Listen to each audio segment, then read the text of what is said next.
अस्सलामुअलैकुम dear friends, आप मेरे चैनल पर पहली बार आए हैं तो मेरे चैनल को ज़्यादा से ज़्यादा सब्सक्राइब करें, लाइक शेयर और कमेंट करें। सब्सक्राइब करके प्लीज़ मुझे सपोर्ट करें और बेल आइकन का बटन दबाना ना भूलें ताकि मेरी आने वाली वीडियो की नोटिफिकेशन आप तक पहुंच सके। शुक्रिया। यह कहानी आज से 10 साल पहले की है। तब मैं अपने दोस्त मनोज के साथ उसके घर, जो ओडिशा के बीचों बीच बसे गांव परसोनी में था, वहां गया। वहां हम कॉलेज की छुट्टी में गए थे। उसके गांव जाने के लिए हमने गाड़ी पकड़ी।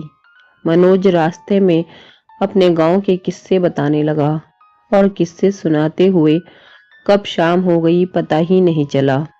फिर जंगलों के जिन रास्तों पर हम जा रहे थे उनकी बात बताते हुए बोला, जानते हो रवि, इस सुनसान सड़क पर शाम के वक्त कोई आता जाता नहीं।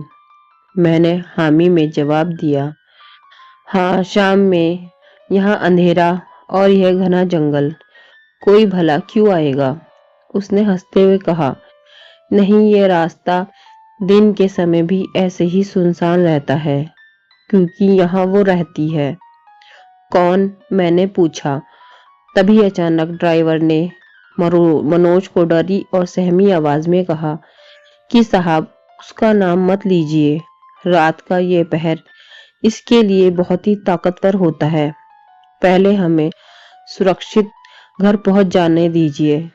ड्राइवर की ऐसी हालत देख मुझे भी थोड़ा डर लगा था। उसकी बातें सुनकर मैं उन जंगलों को गौर से देखने लगा कि तभी मुझे कुछ दूर पर एक औरत की परछाई दिखी।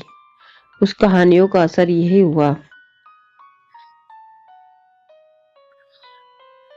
वो सब मेरे मन का वहम है। मुझे भी लगा कि हो सकता है मैं कुछ ज्यादा ही सोच रहा हूँ। दरअसल हम गांव मनोज के बड़े भाई सनोज की शादी में गए थे। वहां मैंने देखा कि मनोज के सभी रिश्तेदार थे मगर उसके चाचा और चाची नहीं थे। तभी मैंने मनोज से इसके बारे में पूछा तो उसने बताया कि कुछ दिन पहले ही उसके पिता और चाचा के बीच एक जमीन को लेकर झगड़ा हुआ था और तभी से वह नाराज है। लेकिन शादी वाले दिन सनोज भैया की अचानक तबीयत बिगड़ी और देखते ही देखते शाम तक उनकी मृत्यु हो गई। पूरे घर में मातम छा गया। किसी को कुछ समझ नहीं आ रहा था कि ये क्या हो गया। मैं भी अपनी दोस्ती का फर्ज निभा रहा था, मनोज को सांत्वना देकर, मगर ऐसी परिस्थिति में भी मनोज के चाचा कहीं भी दिखाई नहीं दिए। कुछ ही दिन बीते थी कि मनोज के मझले भैया भुवन भी उसी प्रकार मृत्यु हो गई जैसे कि बड़े भाई सनोज की हुई थी। मनोज के पिता तो पूरी तरह से टूट गए थे। आखिर 2 जवान बेटे खोए थे उन्होंने एक ही हफ्ते में इस बार। मगर उसके चाचा आए थे। मनोज के पापा को थोड़ी राहत थी उनके आने से। फिर कुछ देर बाद किसी काम में मनोज कमरे में गया, पर मैंने कुछ अजीब सी चीज देखी। वो जंगल की परछाई मनोज के कमरे में थी। बिखरे हुए लंबे गीले बाल, बिल्कुल सफेद रंग की चमड़ी, सड़े हुए पैर और वो भयावह आंखें और मनोज के कपड़ों को ऐसे सूंघ रही थी कि मानो कुछ खोज रही हो। मैं डरा हुआ उसे देख रहा था। मैंने चिल्लाने की कोशिश की पर मैं चिल्ला नहीं पाया। मुझसे भागा भी नहीं जा रहा था, जैसे कि मैं जम गया था वहां। तभी अचानक उसने मुझे देखा और देखकर मुस्कुराने लगी। उसकी वो मुस्कुराहट आज भी सोचता हूँ तो शरीर में कपकपी जाग जाती है। और वहां से खिड़की से चली गई। मैंने तुरंत जाकर उसके घर वालों को इस बारे में बताया, पर किसी को भी मेरी बात पर यकीन नहीं था। मगर जल्द ही वो मेरी बात मान गए जब उन्होंने जंगल की मिट्टी मनोज के कमरे में देखी। मगर गांव के लोगों के मन में अभी भी कुछ शंका थी। इसके बारे में मैंने जब मनोज से पूछा तो उसने एक कहानी सुनाई। करीब 25 साल पहले गांव में एक डायन का आतंक था। वो छोटे बच्चों का शिकार करती थी। तभी मनोज के पिता और चाचा जी ने एक बहुत ही सिद्ध बाबा को गांव बुलाया था और उस डायन को गांव से जंगल में भगाया था। मगर बाबा ने यह चेतावनी दी थी कि यह तब तक ही जंगल में है जब तक कोई मनुष्य इसे खुद जंगल से गांव ना ले आए। अब सवाल यह है कि किसी ने जानबूझकर उसे जंगल से गांव में बुलाया है या कोई और बात है। क्या दोनों भाइयों की मौत के पीछे किसी की साजिश है या एक संयोग? मगर एक बात तो यह है कि मनोज की जान को खतरा है उस डायन से, और सबका जवाब मिलेगा दूसरे भाग में। गांव में अब डायन की बात की खबर आग की तरह फैल गई। सभी गांव वालों को मालूम हो गया कि डायन का काला साया फिर से गांव की खुशियों को निगल जाएगा। इसकी शुरुआत भी हो चुकी थी मनोज के बड़े भाई और उसके मंझले भाई की मौत से। अब मनोज की बारी थी। जब से उस डायन की मनोज के कमरे में मौजूदगी के बारे में उसके पिता को पता चला है, तब से उनका बुरा हाल है। मनोज के चाचा उन्हें साहस और सूझबूझ से काम लेने को कह रहे हैं। इसी बीच मनोज की चाची भी पूरे घर और रिश्तेदारों को संभाल रही थी। मनोज की चाची की बात करें तो बेहद खूबसूरत, मानो जैसे कोई इंद्रलोक की अप्सरा धरती पर सबको सम्मोहित करने आई हो। मोहित करने, खूबसूरत सी आंखें जिन्हें देख ले मूरत बना दे, वो मेरी तरफ आ रही थी। उन्होंने पूछा, बेटा चाय पिएगे? देखने में तो हम उम्र ही थी। उनसे के मुंह से बेटा सुनकर मुझे अच्छा नहीं लगा। मैंने मनोज से इनके बारे में पूछा तो उसने कहा कि चाचा की दूसरी शादी हुई थी।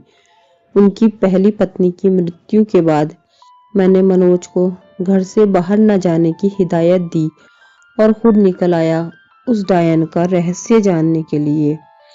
पहुंचा मैं बुढ़िया को उसके घर पहुंचाने के लिए चल पड़ा। मैंने सोचा इनकी तो उम्र हो गई, इनको शायद मालूम हो।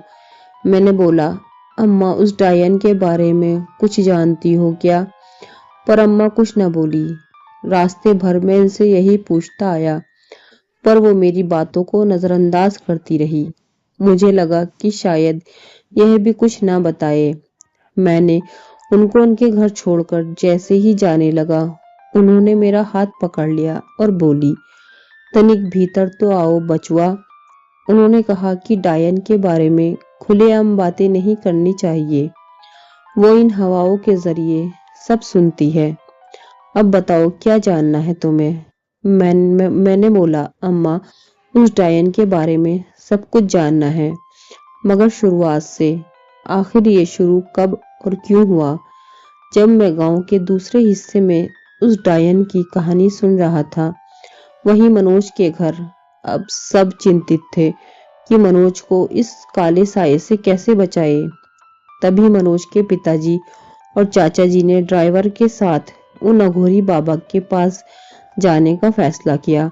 मगर मनोज के पिता ने अपना फैसला बदला और चाची जी को ले जाने से मना कर दिया और कहा कि अब मनोज की सुरक्षा उनके भरोसे छोड़कर जा रहे हैं। मनोज की चाची जी ने भी उनकी इस बात पर भरोसा दिलाया कि अब मनोज की चिंता वो उन पर छोड़ दे और जल्दी से उन बाबा को लेकर गांव आ जाए। भरोसा पाते ही मनोज के पिताजी ड्राइवर के साथ बाबा को लेने के लिए निकल गए। क्या मनोज के पिताजी सकुशल उन बाबा को ला पाएंगे और क्या वे आखिर उस डायन का मिटा पाएंगे?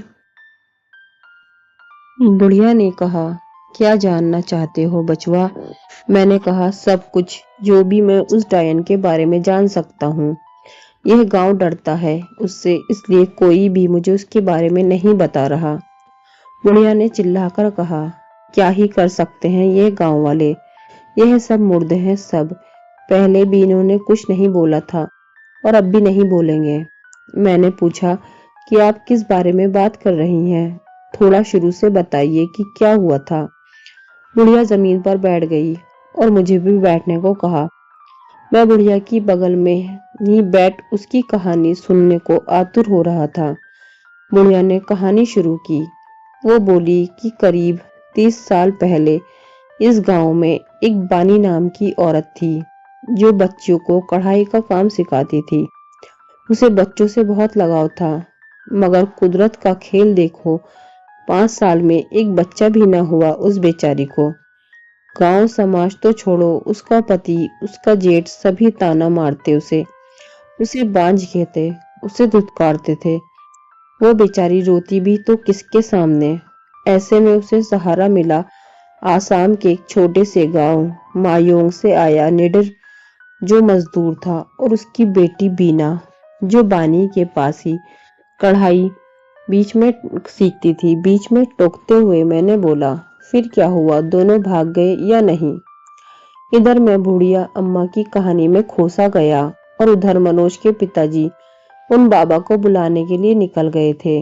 रात के उस अंधेरे में मनोज के पिताजी ने एक प्रकार का जोखिम लिया था। गाड़ी का ड्राइवर जंगल से जल्दी निकलने के लिए गाड़ी बहुत तेज चला रहा था कि अचानक उसकी गाड़ी के आगे जलती हुई औरत आ गई कि तभी ड्राइवर ने गाड़ी को मोड़कर गाड़ी रोकनी चाहिए, मगर तभी गाड़ी का हादसा हो गया। तभी उनकी गाड़ी के पास वही जंगल की परछाई आई। इधर मैं बानी की कहानी में खोया था और वहां वो डायन मनोज के पिता को उठा ले गई अपने साथ। मैंने उन बुढ़िया से दोबारा पूछा कि क्या वो दोनों भाग गए? नहीं, वो भाग नहीं गए। बुढ़िया ने कहा, बानी के ससुराल वालों को इसकी भनक हो गई थी। उन्होंने बानी को एक कमरे में कैद कर लिया था। उसे उसका पति और जेठ दोनों मिलकर खूब पीटते थे और मारते थे। एक दिन बीना को बानी की खूब याद आई और वो बानी से मिलने के लिए चोरी चुपके निकल गई। इधर बीना घर से निकली कि बानी के जेठ ने निडर के घर अपने आदमी भेजकर उसे पिटवाया। उन्होंने इतना मारा कि वो बेहोश हो गया और फिर बाद में उसी के साथ उसके घर को जलवा दिया। उसने उसे लगा कि उसकी बेटी भी इस आग में झुलस गई होगी, मगर वो तो बानी से मिलने के लिए निकल गई थी। इधर बानी का पति भी उसे उसकी गलतियों के लिए पीट रहा था और ये सब दृश्य बीना उसके कमरे में के खुली खिड़कियों से देख रही थी। एक बात बताऊं तुझे मायोंग गांव की? मैंने उत्सुकता से बोला। हाँ बताइए। मायोंग गांव को काले जादू की नगरी कहते हैं। वहाँ छोटे बच्चों को भी काले जादू की समझ है।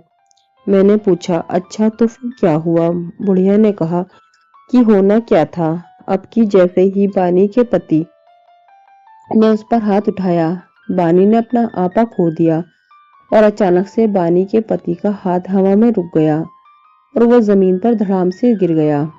बीना ने अपनी शक्तियों से बानी के पति का आधा शरीर लकवाग्रस्त कर दिया। बानी बीना के इन शक्तियों से अनजान न थी। उसे इसके बारे में निडर से पहले बताया था, लेकिन वो अभी अपनी शक्तियों में परिपक्व नहीं थी। मगर गांव में अब यह हल्ला हो गया कि बानी एक डायन है जिसने अपने ही पति को काले जादू से अपंग कर दिया। गांव में बानी के जेठ ने उसे जिंदा जलाकर मारने का प्रस्ताव रखा और गांव में कोई भी मना नहीं कर पाया। फिर वो दिन भी आया जब बानी को जिंदा जलाने के लिए लोग हाथों में मशाल लिए जा रहे थे। बानी अपनी शक्तियों का इस्तेमाल करना चाहती थी, मगर नहीं हो पाया और बानी के जेठ ने उसे पूरे गांव के सामने जला दिया। बानी आग की जलन से चीखती रही, चिल्लाती रही, मगर किसी का भी दिल नहीं पसीजा। कुछ देर बाद उसकी चीखें सिसकियों में बदल गई और कुछ देर बाद वो खामोश हो गई। दूर से खड़ी बीना ये सब देख स्तंभ खड़ी थी। उसकी आंखों में आंसू नहीं थे, मगर एक बदले की भावना थी। और जानते हो रवि, वही बीना है। बीना ही असली डायन है।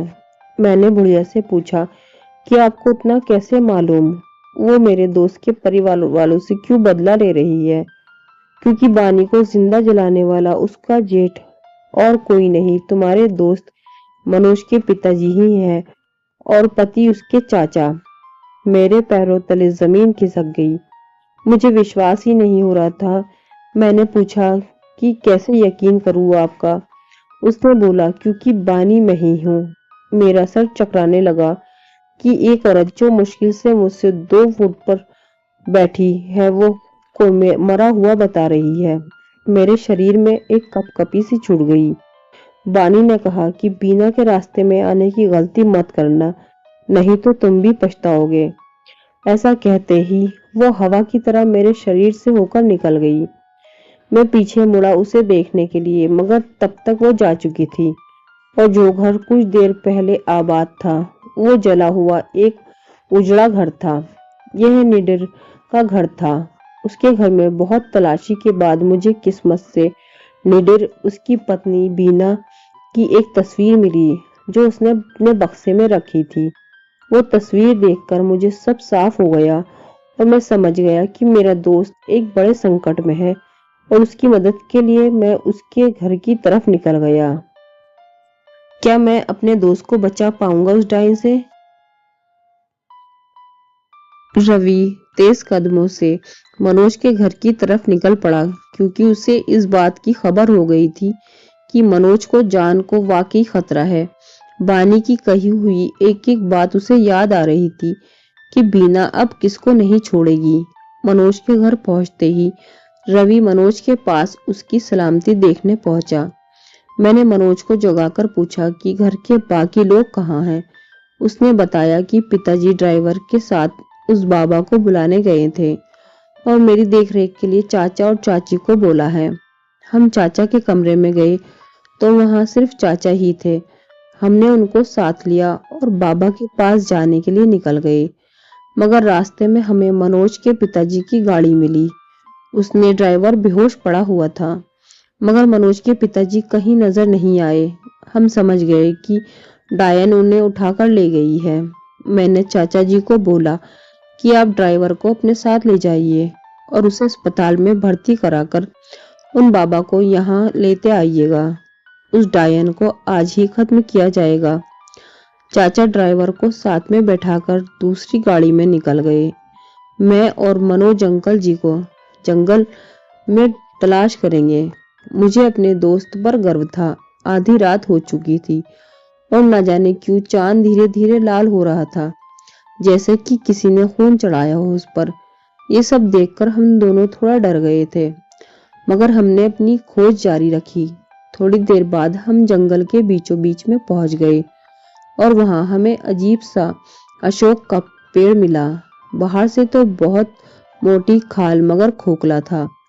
उस पेड़ के तने के पास एक बिल बना हुआ था, मगर वो बिल बहुत ही मोटा था जिसमें कोई भी आदमी आसानी से चला जाए।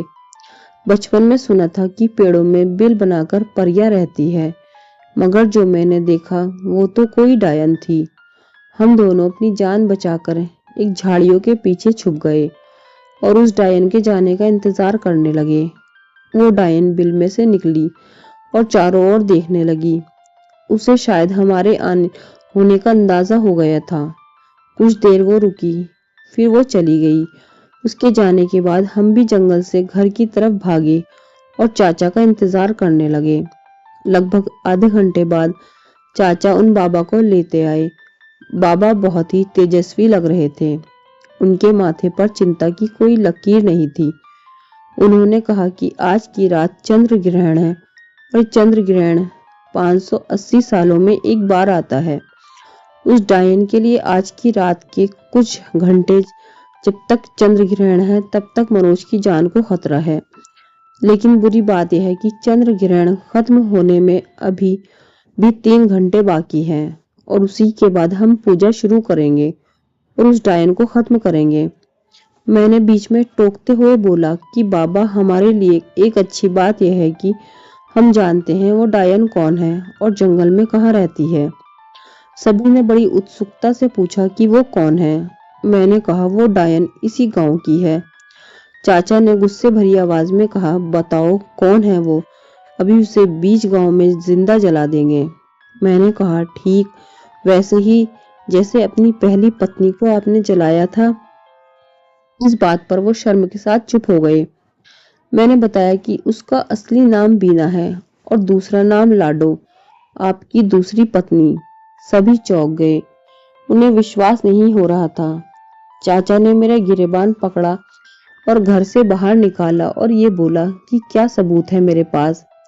मैंने बोला कि आपका अपंग होना आप जानते हैं कि किसी डायन ने किया था और कोई भी किसी डायन के काले जादू को तोड़ नहीं सकता सिवाय कोई बाबा या डायन के।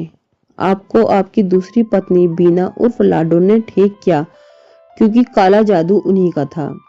बीना निडर की बेटी है और उनके बचपन की फोटो मैंने निडर के घर में देखी है।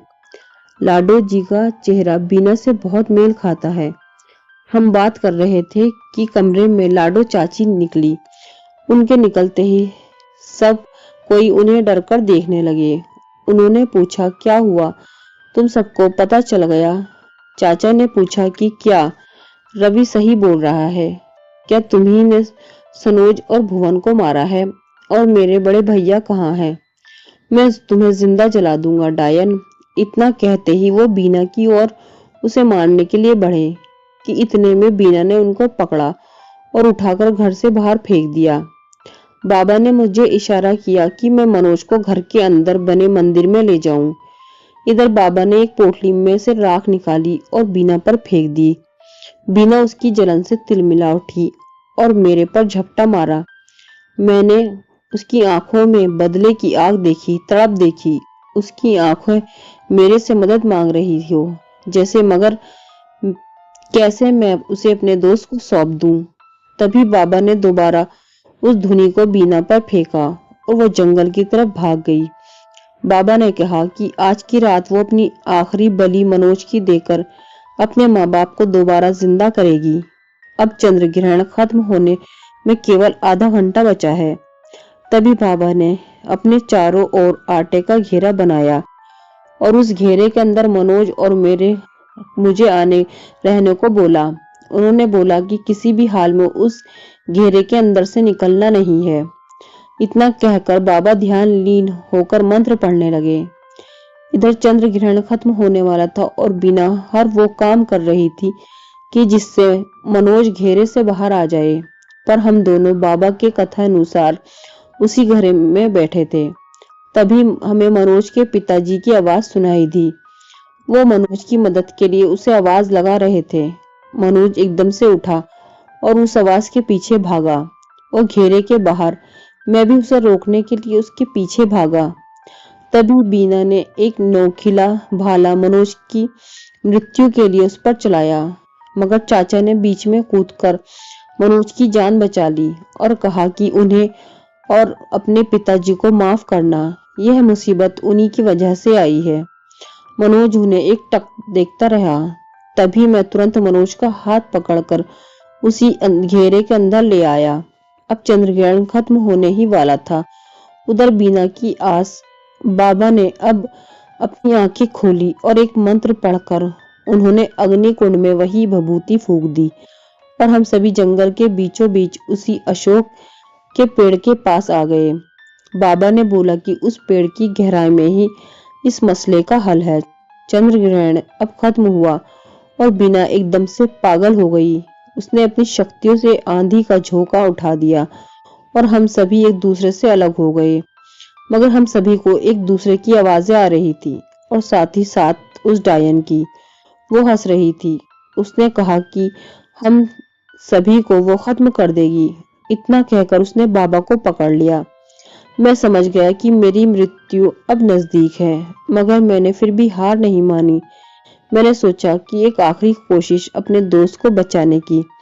इधर वो बाबा का गला दबा रही थी और मैंने हवन कुंड में से एक आग की लकड़ी उठाई और उस पेड़ को खोजने लगा उन आंधियों में, और किस्मत शायद मेरे साथ थी कि मुझे वो पेड़ मिल गया। मैं उस पेड़ के बिल में से घुसकर नीचे पहुंचा तो मैंने देखा कि निडर और बानी की आधी जली और सड़ी लाश नीचे थी और फिर मैंने वो किया जिससे सब शुरू हुआ था। मैं ऊपर गया और मैंने देखा कि बाबा ने उसे अपने मंत्र से काबू कर लिया है। मैंने बोला कि बाबा, इस पेड़ के नीचे इसके माँ और पिताजी की लाश है। इस पेड़ को जलाकर इस कहानी को खत्म करते हैं। बाबा ने इसकी इजाजत दे दी।